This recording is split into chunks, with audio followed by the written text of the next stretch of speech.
کہ سن 34 میں قادیان میں کھڑے ہو کر جس مشن کا اعلان کیا گیا تھا وہ 2015 میں بھی قائم ہے، اور جو اعلانات جو موقف سن 34 میں قادیان میں ہمارے بزرگوں نے دیا تھا، ہم آج 2015 میں چناب نگر میں اسی موقف کا دوبارہ اظہار کر رہے ہیں۔ موقف بھی وہی ہے، لوگ بھی وہی ہیں، مشن بھی وہی ہے، صرف نسلیں بدلی ہیں، اور جتنی نسلیں بھی بدل جائیں موقف وہی رہے گا، مشن وہی رہے گا۔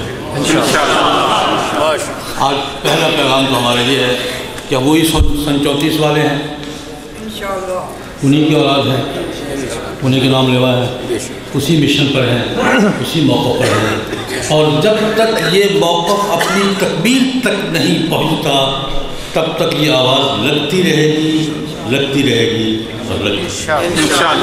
بعض دوست پریشان ہوتے ہیں کہ یار اتنے لمبے کب تک کرو گے، کب تک کرو گے؟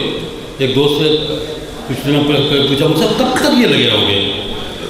میں نے کہا جناب نبی کریم صلی اللہ علیہ وسلم نے صفا پہاڑی میں کھڑے ہو کر جو اعلان کیا تھا، ایھا الناس قولوا لا الہ الا اللہ، وہ آواز آج بھی ہے یا نہیں؟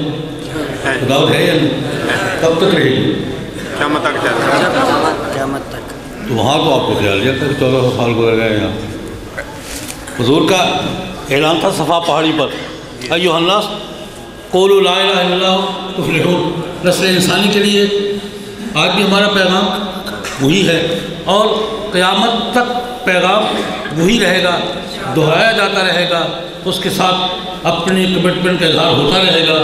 اسی طرح جو اعلان سن 34 میں ہمارے بزرگوں نے عقیدہ ختم الوجود کے حوالے سے قادیان کی سرزمین پہ کیا تھا، اس وقت تک یہ آواز لگتی رہے گی جب تک یہ موقف اپنے منطقی نتیجے تک نہیں پہنچ جاتا، اور دنیا میں بالخصوص عالم اسلام میں ختم الوجود کے منکرین اپنے منطقی انجام تک نہیں پہنچ جاتے۔